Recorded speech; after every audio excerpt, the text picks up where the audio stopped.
We're continuing our performance review series focusing on the Buffalo Bills wide receivers today on Locked On Bills. You are Locked On Bills, your daily Buffalo Bills podcast. Part of the Locked On Podcast Network, your team every day.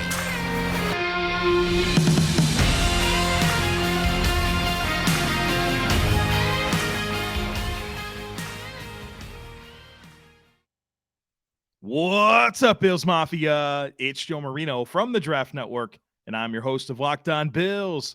Happy Friday to you, and thank you for making Locked On Bills your first listen every day. And as a reminder to you, we are free and available on all platforms, including YouTube. Today's episode is brought to you by LinkedIn Jobs. LinkedIn Jobs helps you find the candidates you want to talk to faster. Post your job for free at linkedin.com/LockedOnNFL. Well, folks, we are continuing our performance review series today.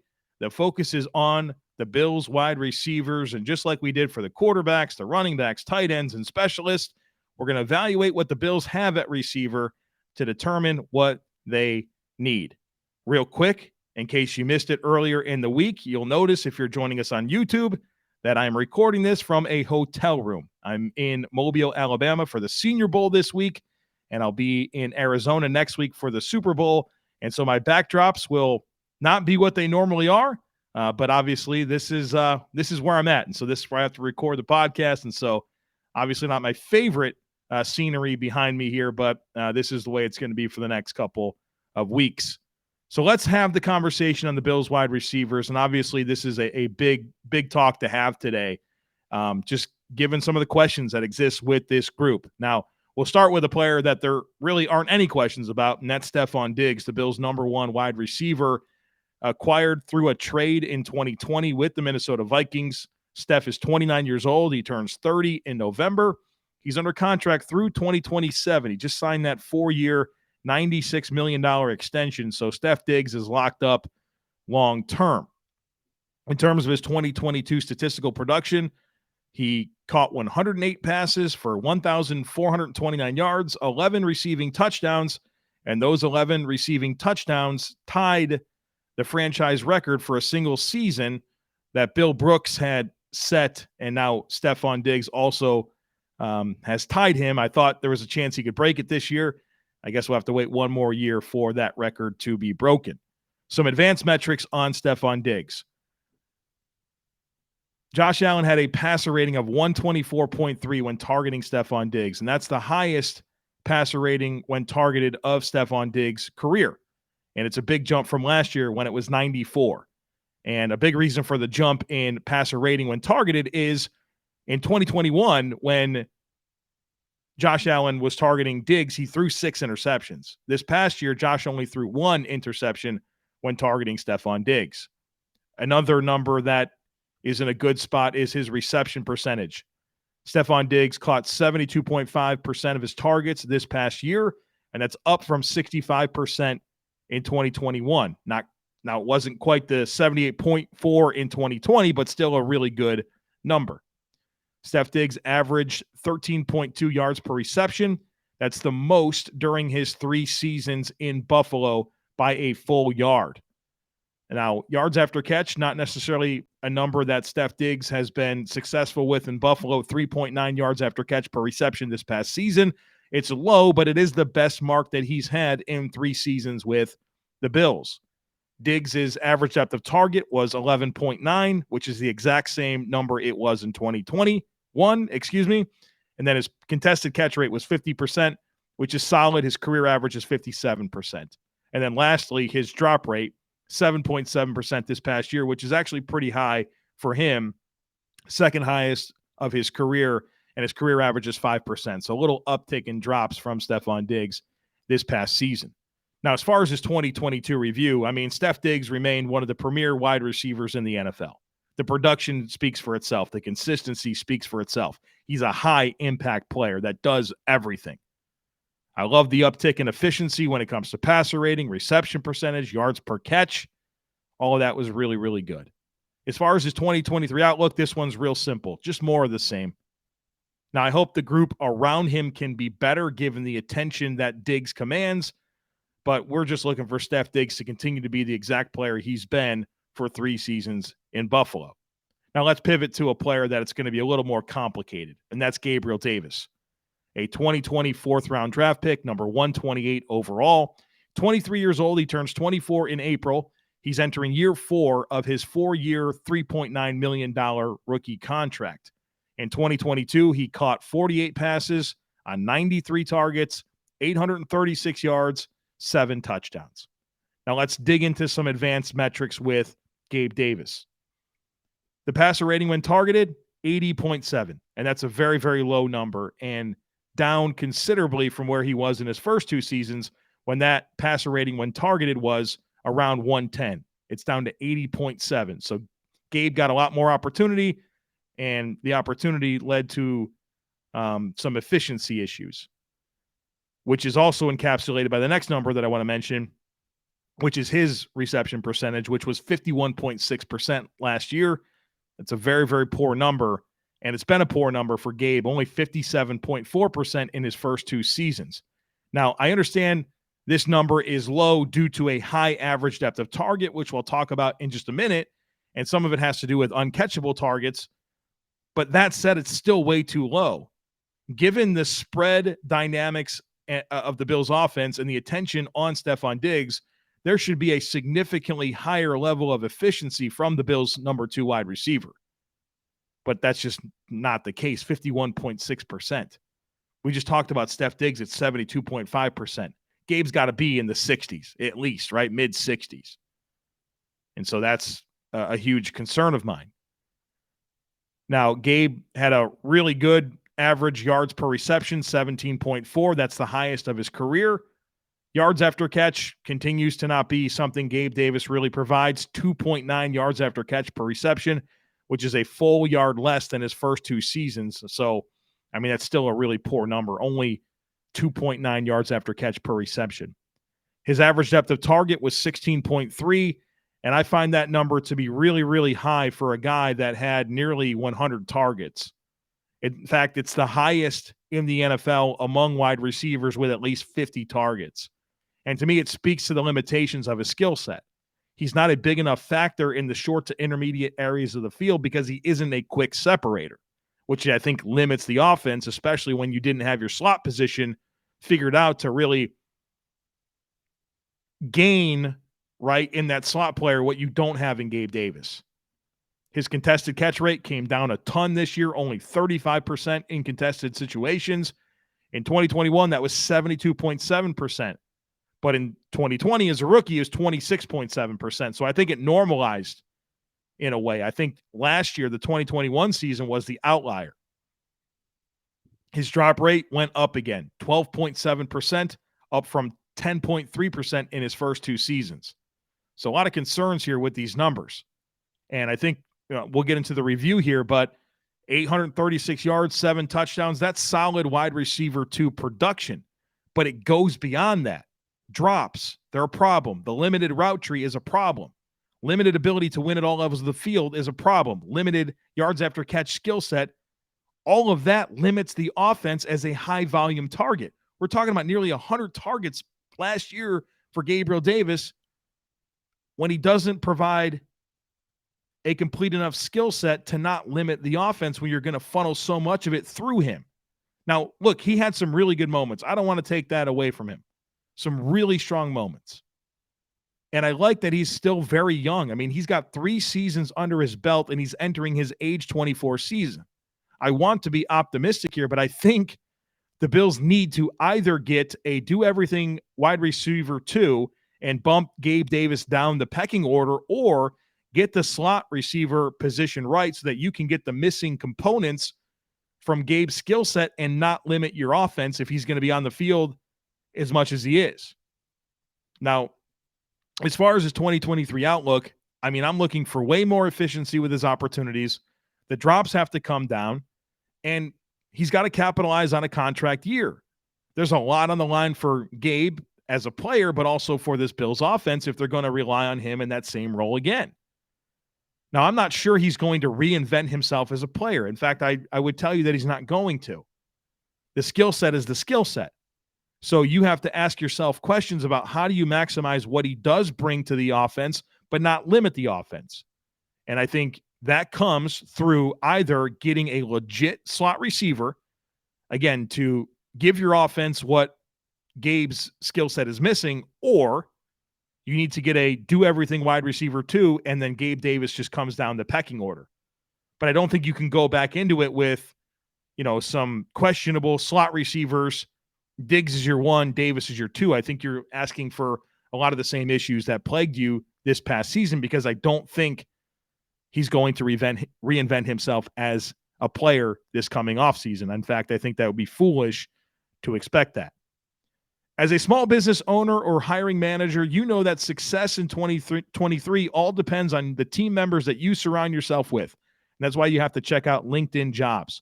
With LinkedIn Jobs, you can hire qualified candidates more efficiently by matching open roles with people who have the skills, values, and experiences to help you achieve your goals. LinkedIn Jobs helps you quickly attract qualified candidates to your open jobs with targeting tools. They go beyond just resume data by using insights from your job post, company, and their 875 million member profiles to put your post in front of the most qualified candidates. LinkedIn Jobs helps you find the qualified candidates you want to talk to faster. Post your job for free at linkedin.com/LockedOnNFL. That's linkedin.com/LockedOnNFL to post your job for free. Terms and conditions apply.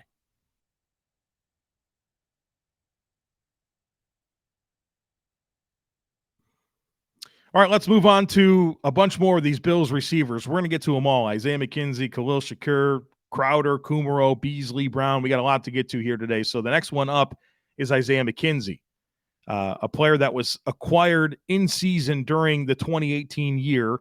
He's 27 years old. He turns 28 in April. As far as his contract, he's entering year 2 of the $4.4 million deal that he signed. He signed a 2-year, $4.4 million deal, and so this is year 2. Now, the Bills can release Isaiah McKenzie and free up $2.6 million in cap space and only accumulate $300,000 in dead cap, and that's something that's pretty attractive to me that the Bills should strongly consider, especially considering they're over the cap. In 2022, he caught 42 passes for 423 yards, 4 touchdowns.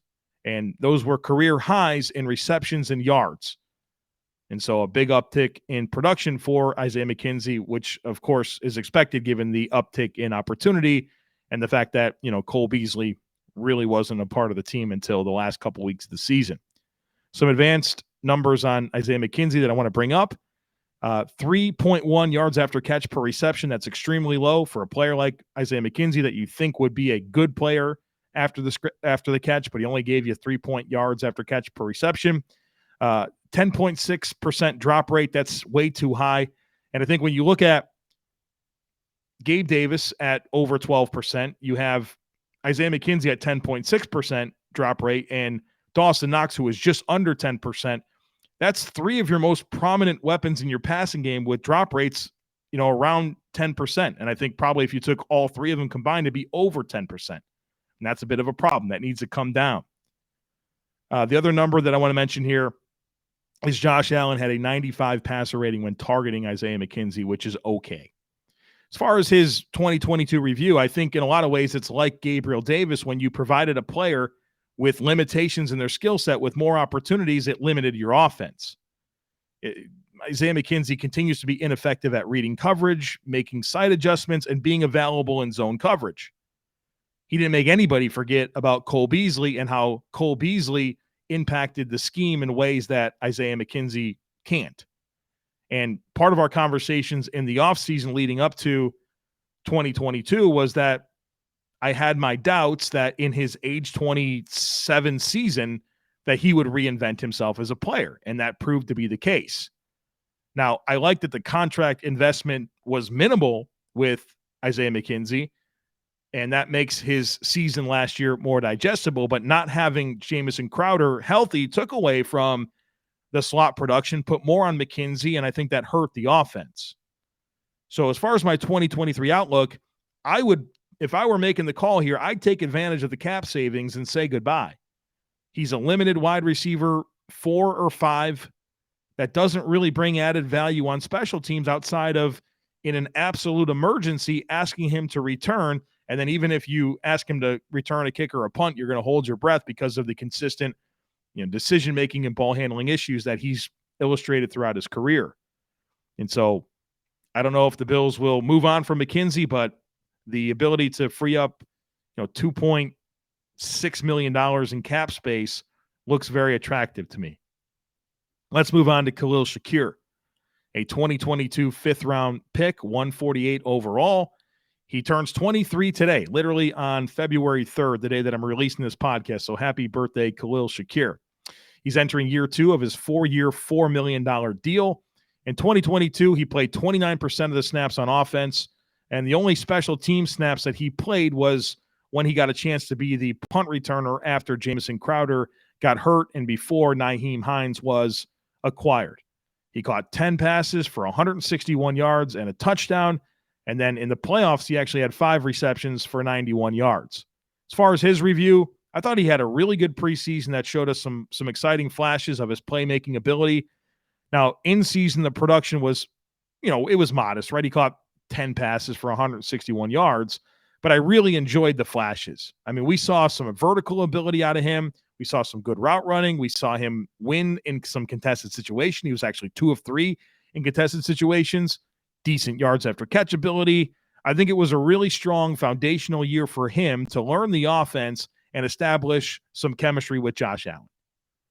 Now, in 2023, I'm excited to see how he evolves. I'm hoping for more opportunities, which will, in a lot of ways, depend on who they add. But I think he is trending towards being a top 4 wide receiver for the team. Is it going to be next year? Maybe. It depends on what additions they make. But I think within a few seasons here, I think you'll see Khalil Shakir gain more and more opportunity with this offense, and I'm excited to see how that all unfolds. The next player I want to get to is Jake Kumerow. Was re-signed for 1 year entering the season. He's 30 years old. He turns 31 later this month. His contract is expired. He completed his 1 year, $1.2 million contract. In 2022, he only played in 6 games. He had 4 catches for 64 yards, and obviously we know that he's a valued 4-phase special teamer for the Bills, but the injury that he had only allowed him to play in 6 games. And so his availability obviously reduced his impact as a depth receiver that plays on special teams. So when I consider Jake Kumerow in 2023, the question that I have is he going to be back? He's the only wide receiver on the roster that can really help on special teams, which we know the Bills value. We know Sean McDermott calls him a glue guy and has really sung his praises on the opportunity that he gets. And so if he's back, I think he's an ideal wide receiver 6, but I think the makeup of the room really matters in this conversation. He can be your wide receiver 6 behind Diggs and then a legitimate slot receiver, Davis, Shakir, some other meaningful addition like we've talked about, and then Jake Kumerow. I think that's how it's digestible for him to be back. But, with him being an aging player that's limited on offense, that really thrives on special teams, I think counting on him to be more than a wide receiver 6, is really not smart. So we'll see if he's back. I wouldn't be surprised based on the way that they speak about him, but it could be an opportunity. If you like some younger players, you get multiple young players in the building that, you want to keep. I don't think you should be rostering Jake Kumerow over them, right? And so I'd like to see the Bills maybe get younger here, but the challenge is, all the other guys on the depth chart at wide receiver really don't help you on special teams, and you need at least one of your depth receivers to contribute in that capacity, which is something the Bills really don't have outside of Jake Kumerow. Today's episode is brought to you by TurboTax. Go to TurboTax and don't do your taxes. Meet with an expert who will do them for you. TurboTax experts can relieve you from the stress of taxes and file for you so that you can do, not taxes. You can show your eyes things that are not taxes. You can unpack a moving box of not taxes. You can sing to not taxes a lullaby. You can hope that not taxes sleep through the night, and you can grab a saddle and ride not taxes into the sunset. With TurboTax, an expert will do your taxes from start to finish, ensuring that your taxes are done right, guaranteed, so you can relax. Feels good to be done with your taxes, doesn't it? Come to TurboTax and don't do your taxes. Visit TurboTax.com to learn more. Intuit TurboTax, full service, products only, video meeting while expert does your taxes required. See guarantee details at TurboTax.com/guarantees. All right, folks, we got a few more wide receivers to get to here on the podcast. The next one, Jamison Crowder, 2022 free agent signing. He's 29 years old. He turns 30 in June. His contract is expired. He completed his one-year, $2 million deal. In 2022, he only played in 4 games. Obviously, the broken ankle limited his opportunity this season. And in those 4 games, he caught 6 passes for 60 yards. In terms of his 2022 review, he had a real chance here to platoon with Isaiah McKenzie in the slot, but he was hurt. And I think that's kind of the issue. Availability continues to be an issue for Jamison Crowder. He got hurt during training camp, got healthy, started to get involved in the offense, and then he got injured again. And so when I consider his 2023 outlook, I continue to be worried about his durability. I think the last 4 seasons of Crowder's career has told you that this guy is going to miss time. And considering how important this slot role is for this Bills offense, I don't know that I would want to lean on a guy that has his injury history. I'd rather have Cole Beasley, to be completely honest with you, if that can be worked out. So not sure if Jamison will be back, but if they aren't able to get something done with Cole Beasley, I'm sure they'll have to think about it and live in this world again where you platoon Crowder and McKenzie from the slot. And again, I'm hopeful that doesn't have to be the case.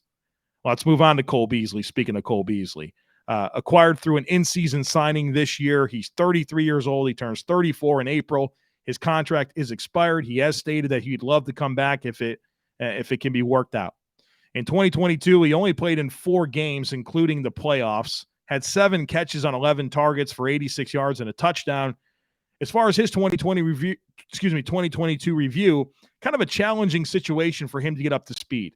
After he went to the Bucs, kind of a late addition, didn't really have a normal offseason with the team. He's only there for like a week or 2. He retires, and then he comes out of retirement to play for the Bills. And, as we know, he was only really playing pickup basketball games. That's really different than football shape and getting yourself in a position to be calloused up to play, football and gain a meaningful opportunity within the structure of the offense. Now, I will say that I thought he was really impactful in the playoff win against Miami. Big catch to set up a touchdown. Then he scored a touchdown himself. 2 huge catches in that ball game. I thought in the Cincy playoff game, he looked good as well. And so as I consider his 2023 outlook, I'm interested in him coming back. And I would offer him the same deal that you gave Jamison Crowder this offseason, 1 year, $2 million, and see if he can be your featured slot guy and mentor Khalil Shakir to potentially take over that in 2024. Last player to get to here is John Brown. Was acquired as an in-season practice squad signing, 32 years old. He turns 33 in April. His contract's expired. He caught 1 pass this season. It was the 42-yard touchdown against the Patriots. It was a huge reception, and so that was a fun moment, but that was really the only ball that he caught. He had 3 targets, and that was the 1 catch that he had. As far as his 2022 review, obviously the huge catch against the Patriots. I thought he had a big block on the James Cook touchdown run against Miami, which is, was a good moment in that football game. But it's hard to really come away with a whole lot of takeaways, just given how few snaps that he was on the field for the Bills. Now, as far as his 2023 outlook, I don't know that you sign him with the intent of him being one of your top 6 receivers. But I think he'd be good to bring back, right away in terms of your offseason so he can be part of the program, and then always have it in the back of your mind that he's a practice squad player that provides you insurance. And so if you wind up needing him, it's not calling him off the street. It's, okay, he's on the practice squad. Now it's time to sign you to the active roster, and you don't catch yourself in this position where he's not in game shape and he's not up to speed to be able to help the offense. Now, I don't think he's at the point in his career where you're really going to count on him to be a high volume target, but as an insurance policy on your practice squad, given that you can have veterans on your practice squad these days, I think that would make a lot of sense. So bring him back on a minimum type deal, but the intent would be to stash him on the practice squad. So quickly here, what's the overview? We talked about all these receivers, which gives us a good understanding of what the Bills have and what they need. So let's kind of boil that all down into a couple sentences here. Well, what do the Bills have? Well, they have an elite number one wide receiver in Steph Diggs. They have a developing young player in Khalil Shakir. They have Gabe Davis, right? We spent a lot of time talking about him already. They have him. And then they have a bunch of decisions to make here. Several expired contracts. They have Isaiah McKenzie's contract, which they can get out of for $2.6 million in cap savings. And so some decisions to make here on expiring contracts and, of course, Isaiah McKenzie. Now, what do they need? I think they very clearly need a true slot receiver and or a more complete option as your number two wide receiver that can eat into Gabe Davis's opportunities. Again, if you can get that meaningful slot receiver that can help you in the short to intermediate areas to kind of give you the stuff that Gabe Davis doesn't, okay, well, then I think you can live in a world where Gabe Davis is kind of back in that number two role, with the caveat being that you have a real slot receiver. Now, if you don't accomplish that slot receiver piece of it, well, then I think you have to make a meaningful investment in a wide receiver too, potentially with an early draft pick. And so looking for a shakeup here. And I don't think that it's an impossible, thing for the Bills to figure out. I think you have to either draft a wide receiver early on that can provide a complete skill set opposite of Steph Diggs, or find yourself a slot receiver. And maybe it's just a matter of sign Cole Beasley on that minimum type deal, 1 year's $2 million, draft one in the top 2 rounds to go with Gabe Davis and Diggs and Shakir, and then whoever that wide receiver 6 is that you want to have on your roster to play special teams. I don't think it's a huge roadmap here, a really challenging roadmap to get this figured out. I think the Bills will have options in the first 2 rounds of the draft, and they can really shore up this wide receiver core situation, again, with that caveat being that you bring back Cole Beasley and really figure out how to get that slot production back to the way that it was in 2020 and 2021. All right, folks, that's going to do it for us here today on the podcast. And this week on the podcast, we'll continue our performance review series. Next week, we got the offensive line to start digging into, and then, of course, the defense and, of course, herd mentality coming your way as well. So don't miss anything. Make sure that you're subscribed. Would love it if you took a second to rate, review, and share the podcast. Have a great weekend. Go Bills. And I look forward to catching up with you again on Monday.